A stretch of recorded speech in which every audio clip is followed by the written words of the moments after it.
الرحمن الرحيم إن الله وملائكته يصلون على النبي يا أيها الذين آمنوا صلوا عليه وسلموا تسليما اللهم صل على سيدنا ومولانا محمد وبارك وسلم صلاة وسلاما عليك يا رسول الله صلى الله تعالى عليه وسلم أعوذ بالله من الشيطان الرجيم بسم الله الرحمن الرحيم وشروه بثمن بخس دراهم معدودة وكانوا فيه من الزاهدين اور بھائیوں نے اسے کھوٹے داموں گنتی کے روپوں پر بیچ ڈالا اور انہیں اس میں کچھ رغبت نہ تھی۔ اس آیت کریمہ کی تفسیر چند دنوں سے جاری و ساری ہے۔ ابھی تک ہمارا جو بیان ہوا وہ یہاں تک پہنچا کہ آخر کار حضرت یوسف علیہ السلام کی بولی لگی اور عزیز مصر نے حضرت یوسف علیہ السلام کو خرید لیا۔ کس طرح خریدا اس کا بیان، اس کی کیفیت کل کے درس میں گزری۔ جب حضرت یوسف علیہ السلام کو خریدا گیا تو 1 لاکھ سے زیادہ لوگ آپ کو خریدنے کے لیے آئے تھے، سرمایہ دار لوگ آئے تھے، بڑے بڑے لوگ آئے تھے، دولت مند آئے تھے۔ لیکن جب عزیز مصر نے مصر کے وزیر اعظم نے جب آپ کو خریدا تو جو خرید نہ سکے 40,000 تو صدمے سے بیمار ہو گئے، اس میں سے 10,000 تو صدمے کی وجہ سے مر گئے کہ ہم آخر کار حضرت یوسف علیہ السلام کو خرید کیوں نہیں پائے۔ یہ ان کا حال تھا۔ بدھ جمعرات جمعہ 3 دن جو ہے حضرت یوسف علیہ السلام کی بولی لگتی رہی۔ آخر کار جمعے کے دن جو ہے عزیز مصر نے خرید لیا۔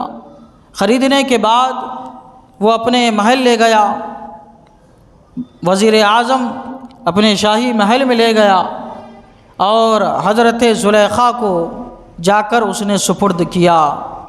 ابھی حضرت زلیخا کون ہیں؟ حضرت زلیخا یہ تیموس بادشاہ کی ایک لوتی شہزادی تھی۔ تیموس بادشاہ کون ہیں؟ یہ وہ بادشاہ ہے جو زمین کے سارے مغربی حصے کا بادشاہ تھا۔ اس وقت یہ روئے زمین کے 1/3 حصے کا بادشاہ تھا۔ زمین اتنی بڑی ہے اور 1/3 حصے کا وہ بادشاہ تھا، اور ان کی شہزادی تھی حضرت زلیخا۔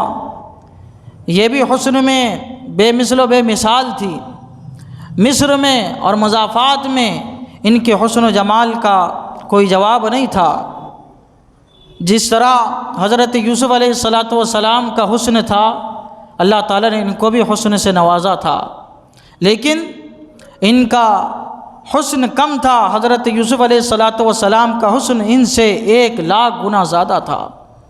حضرت یوسف علیہ السلام کا ان کو جو ہے 19 بادشاہوں کے نکاح کے پیغام آئے تھے، اور اس سے کئی زیادہ شہزادوں کے پیغام آئے تھے پوری دنیا کے، لیکن انہوں نے ٹھکرا دیا تھا۔ کیوں ٹھکرایا تھا؟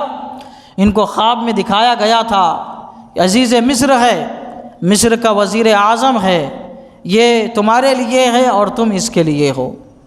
بڑے خوبصورت حضرت یوسف علیہ السلام کو دکھایا گیا تھا، اور جب سے انہوں نے خواب دیکھا تھا بس ان کے جلووں میں مگن رہتے۔ تو انہوں نے کے پاس جب پیغام آئے تو سب کو ٹھکرا دیا، لیکن جیسے ہی عزیز مصر کا پیغام آیا کہ مصر کے وزیر اعظم کا پیغام آیا ہے، فوراً انہوں نے قبول کر لیا تھا، کیونکہ خواب میں انہوں نے دیکھا تھا۔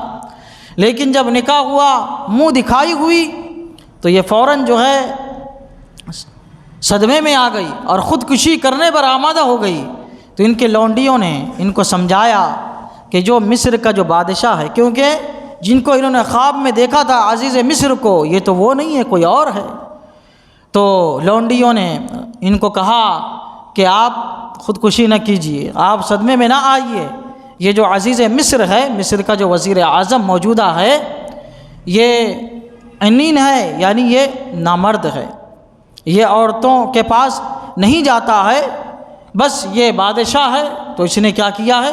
نکاح کر لیا ہے۔ اس کا نام قطفور تھا، عزیز مصر کا، تو آپ جو ہے صدمے میں نہ آئیے، پریشان نہ ہوئیے۔ اور ہوا بھی یہی، نکاح تو ہو گیا تھا لیکن کبھی بھی عزیز مصر یعنی قطفور حضرت زلیخا کے پاس نہیں آیا تھا۔ یہ اللہ تعالیٰ کی طرف سے سب ہو رہا ہے، تو اللہ تبارک و تعالیٰ ہر چیز کا جو ہے انتظام فرمانے والا ہے، تو اللہ تعالیٰ کی طرف سے سب ہوا۔ تو یہ زلیخا کے پاس جو ہے عزیز مصر نے حضرت یوسف علیہ السلام کے پاس حاضر کیا، اور کیا ان سے کہا؟ اللہ تبارک و تعالیٰ اس کا ذکر کرتے ہوئے فرماتا ہے، وقال الذي اشتراه من مصر لامرأته اكرمي مثواه عسى ان ينفعنا او نتخذه ولدا۔ اور مصر کے جس شخص نے خریدا وہ اپنی عورت سے بولا انہیں عزت سے رکھو، شاید ان سے ہمیں نفع پہنچے یا ہم ان کو بیٹا بنا لے۔ وَكَذَلِكَ مَكَّنَّا لِيُوسُفَ فِي الْأَرْضِ، اور اس طرح ہم نے یوسف کو زمین میں جماؤ دیا، وَلِنُعَلِّمَهُ مِن تَأْوِيلِ الْأَحَادِيثِ، اور اس لیے کہ اسے باتوں کا انجام نکالنا سکھائیں۔ وَاللَّهُ غَالِبٌ عَلَىٰ أَمْرِهِ وَلَٰكِنَّ أَكْثَرَ النَّاسِ لَا يَعْلَمُونَ، اور اللہ اپنے کام پر غالب ہے مگر اکثر آدمی نہیں جانتے۔ اب ان کے لیے بڑا محل تیار کیا گیا، بڑے شان و شوکت کے ساتھ ان کو رکھا گیا، اور زلیخا سے عزیز مصر نے کہا ان کو عزت کے ساتھ رکھنا، ان کو تعظیم کے ساتھ رکھنا۔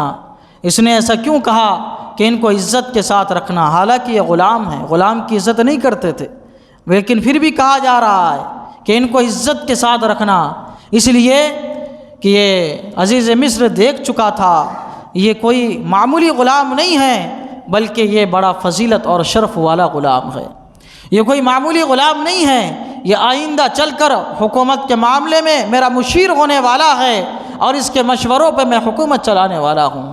یہ جان چکا تھا یہ کوئی معمولی غلام نہیں ہے، یہ آئندہ چل کر میری جگہ لینے والا ہے، عزیز مصر کی ہونے والا ہے۔ یہ جان چکا تھا، اس نے دیکھا تھا کہ جب حضرت زلیخا کی نظر پہلی مرتبہ حضرت یوسف پہ پڑی تو ان کی دن کی دنیا جو ہے ان کی کیفیت دیگر کو ہو گئی تھی، وہ دیکھی تو دیکھتے ہی رہ گئی تھی، لیکن حضرت یوسف علیہ السلام نے بس ان کو ایک نگاہ دیکھا تھا اور اپنی نگاہ کو انہوں نے جھکا لیا تھا، لیکن زلیخا حضرت یوسف علیہ السلام کو دیکھتی رہ گئی تھی، جان لیا تھا، پہچان لیا تھا کہ حضرت زلیخا جو ہے وہ حضرت یوسف علیہ السلام کی محبت کی اسیر ہو چکی ہے۔ تو اس لیے جو ہے کئی وجوہات تھی کہ اس نے کہا تھا کہ ان کا جو ہے ادب و احترام کرنا۔ اللہ تبارک و تعالیٰ فرماتا ہے وَكَذَلِكَ مَكَّنَّا لِيُوسُفَ فِي الْأَرْضِ، اسی طرح ہم نے یوسف کو جو ہے زمین میں جگہ عطا فرمائی، ان کو مکان عطا فرمایا۔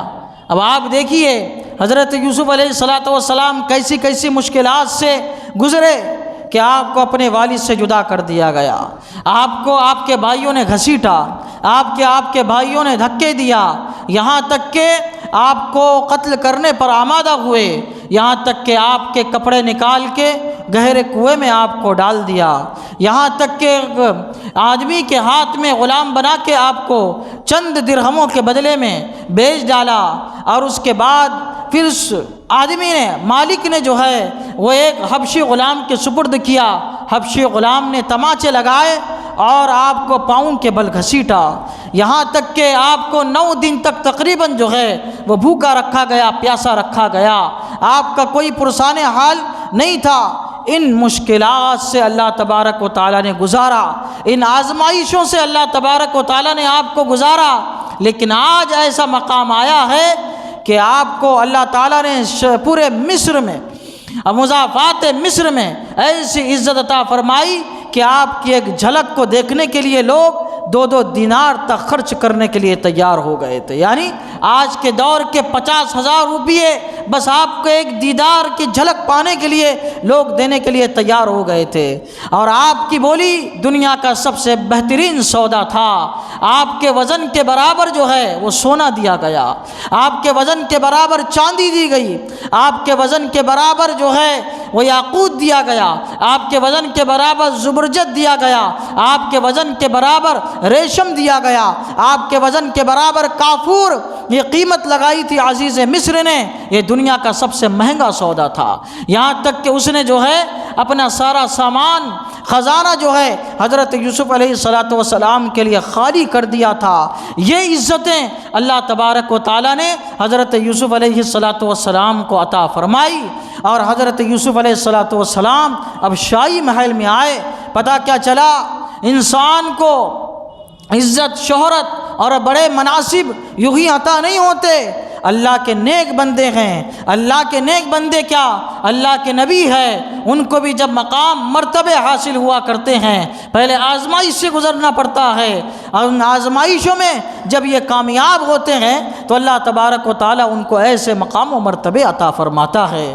تو گویا ہمارے اوپر اگر کوئی آزمائش آ رہی ہے، مصیبت آ رہی ہے، پریشانی آ رہی ہے، سمجھنا چاہیے کہ اللہ تعالیٰ کی طرف سے ہے، اور ان قریب اگر ہم ان آزمائشوں میں کھرے اتریں گے، صبر کریں گے، اللہ تبارک و تعالیٰ کی رضا پہ راضی رہیں گے، انشاءاللہ اللہ تعالیٰ ہم کو ان پریشانیوں سے نکال کر بڑا مقام اور منصب عطا فرمائے گا۔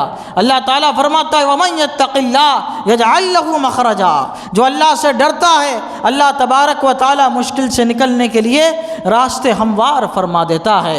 وَمَن يَتَوَكَّلْ عَلَى اللَّهِ فَهُوَ حَسْبُهُ، جو اللہ پر بھروسہ کرتا ہے اللہ تعالیٰ اس کے لیے کافی ہو جاتا ہے۔ اب ان کو رکھا گیا حضرت یوسف علیہ السلام کو شاہی محل میں، لوگوں نے عزیز مصر کے پاس، وزیر اعظم کے پاس آ کر کہا آپ نے کیا کر دیا، سارا خزانہ آپ نے غلام خریدنے کے لیے جو ہے دے دیا ہے، اب ملک کیسے چلے گا، یہ نظام کیسے چلے گا، لوگوں کا حال کیا ہوگا، اب تو قحط سالی آ جائے گی، تنگ دستی آ جائے گی، مہنگائی آ جائے گی، اب نظام کیسے چلے گا حکومت کا۔ اب اس کو فکر ہوئی، ہاں میں نے تو سارا خزانہ حکومت کا ایک غلام خریدنے کے لیے وہ خالی کر دیا ہے۔ اس نے اپنے کارندوں سے کہا جاؤ دیکھ کے آؤ آخر کتنا خزانہ ہے۔ دیکھیے اللہ کے نبی کی شان، اللہ تعالیٰ اپنے محبوب بندوں سے کیسی محبت فرماتا ہے۔ اس نے اپنے کارندوں کو بھیجا خزانہ دیکھنے کے لیے، کارندے آئے، انہوں نے جب شاہی خزانہ کھولا کیا دیکھتے ہیں، جتنا پہلے خزانہ تھا اس سے ڈبل ہو چکا ہے، اس سے بڑھ گیا ہے، دگنا ہو گیا ہے۔ اس کے پاس دوڑتے ہوئے خوشی کے ساتھ آئے، کہنے لگے بادشاہ سلامت، عجیب ہو گیا، ہم نے تو سارا خزانہ دیکھ کے غلام خریدا تھا، خزانہ دیکھ رہے ہیں تو دگنا ہو چکا ہے۔ پھر عزیز مصر نے سوچا کہ جبراً ہمارے حکومت کے کارندوں نے مالک سے خزانہ لے لیا ہوگا، فوراً مالک کے پاس گیا جس نے حضرت یوسف علیہ السلام کو بیچا تھا، تو کہنے لگا تمہارا خزانہ کہاں ہے؟ اس نے بتایا کہ میرا خزانہ تو یہ ہے۔ کہنے لگا کیا تمہارا کوئی خزانہ لیا ہے؟ کیا تمہارے ساتھ جبر کیا گیا ہے، ظلم کیا گیا ہے؟ کہنے لگا کوئی میرے پاس نہیں آیا، میرے خزانے سے ایک پائی بھی کسی کو نہیں دی گئی۔ اب یہ لوگ حیران ہیں، شزدر ہے، آخر یہ کیا معاملہ ہو گیا ہے؟ ان میں سے ایک ہوشیار شخص سے بولا کہ یہ جس کی وجہ سے یہ معاملہ ہوا ہے اس سے کیوں نہیں پوچھتے ہو؟ تو عزیز مصر کہنے لگا ارے وہ تو غلام ہے، وہ کیا بتائے گا، وہ تو ابھی آیا ہے۔ ان میں سے ایک کہنے لگا یہ معمولی شخص نہیں ہے، میں نے اس کو دیکھا ہے، یہ پرندوں سے گفتگو کر رہا تھا، اس سے میں نے اندازہ لگایا یہ کوئی معمولی شخص نہیں ہو سکتا۔ تو عزیز مصر جو ہے حضرت یوسف علیہ السلام کے پاس جاتا ہے، کہتا ہے کہ بتاؤ ہم نے سارے خزانہ دے کے تم کو خریدا تھا، لیکن جب ہم خزانہ دیکھ رہے ہیں تو پورا خزانہ جو ہے وہ بھرا ہوا ہے، تو یہ آخر یہ معاملہ کیا ہے؟ تو اس نے حضرت یوسف علیہ السلام سے یہ پوچھا، تو حضرت یوسف علیہ السلام نے ارشاد فرمایا یہ سارا کام، یہ سارا فضل اللہ تبارک و تعالیٰ کا ہے، یہ سارا جو ہے معاملہ اللہ تبارک و تعالیٰ کی طرف سے ہے، میرے اللہ نے تیرے خزانے بھر دیے ہیں۔ اس نے پوچھا اللہ کون ہے؟ آپ نے ارشاد فرمایا جس نے مجھ کو اور تجھ کو اور ساری کائنات کو پیدا کیا ہے۔ اس نے پوچھا آخر یہ کرم کیوں ہوا ہمارے اوپر؟ تو آپ نے ارشاد فرمایا یہ کرم تجھ پر نہیں ہوا بلکہ اللہ تعالیٰ نے یہ کرم مجھ پر فرمایا ہے، اس لیے کہ تو میری وجہ سے لشکریوں، درباریوں اور بادشاہ کے سامنے مطعون نہ ہو اور معتوب نہ ہو، اور تیرا مجھ پر کوئی احسان نہ رہے۔ اللہ تعالیٰ نے میری شان تیری نظروں میں بلند کرنے کے لیے اللہ تبارک و تعالیٰ نے تیرے خزانوں کو جو ہے وہ بھر دیا ہے۔ عزیز مصر نے جب یہ سنا تو بڑا خوش ہوا اور کہنے لگا یہ کوئی معمولی شخص نہیں ہے، یہ کوئی معمولی جو ہے وہ غلام نہیں ہے۔ اس لیے اس نے کہا اکرمی مثواہ، ان کو عزت کے ساتھ رکھنا، ان کو جو ہے سب کو حکم دیا ان کو عزت کے ساتھ رکھنا۔ اللہ تعالیٰ نے ایسا مقام مرتبہ حضرت یوسف علیہ السلام کو عطا فرمایا۔ پھر اس کے بعد اللہ تعالیٰ فرماتا ہے وَلِنُعَلِّمَهُ مِن تَأْوِيلِ الْأَحَادِيثِ، اور ہم نے جو ہے خواب کی تعبیر کا علم نکالنا سکھایا۔ حضرت یوسف علیہ السلام کو بہت سارے علوم اللہ تعالیٰ نے سکھائے، خاص کر جو ہے خواب کی تعبیر کا علم آپ کے علاوہ کوئی نہیں جانتا تھا۔ یہ تو خواب کی تعبیر کا علم تھا۔ حضرت یوسف علیہ السلام کو آسمان کی 900 زبانیں اللہ تعالیٰ نے سکھائی، زمین کی 900 زبانیں اللہ تعالیٰ نے آپ کو سکھائی، اور کیڑے مکوڑوں کی 900 زبانیں اللہ تبارک و تعالیٰ نے آپ کو سکھائی، 900 پرندوں کی زبانیں اللہ تبارک و تعالیٰ نے آپ کو سکھائی۔ زبانیں 4 طرح کی ہوتی ہے، ظاہری زبان، باطنی زبان، عبارتی زبان، اشارتی زبان۔ یہ چاروں زبانوں کا علم اللہ تبارک و تعالیٰ نے آپ کو سکھایا تھا۔ یہ مقام و منصب اللہ تبارک و تعالیٰ نے آپ کو عطا فرمائے۔ پھر اللہ تبارک و تعالیٰ فرماتا ہے حیران و شزدر ہونے کی کوئی بات نہیں ہے کہ ہم نے یوسف کے لیے ایسی شانیں بلند کر دی اور ان کی اتنی زبانیں عطا فرمائی۔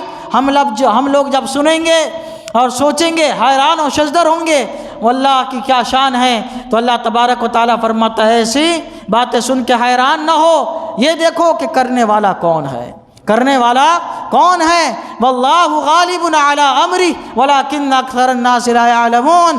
کبھی بھی شک میں نہ پڑو، اللہ تعالیٰ فرماتا ہے یہ ساری چیزیں کرنے پر اللہ تبارک و تعالیٰ غالب ہے۔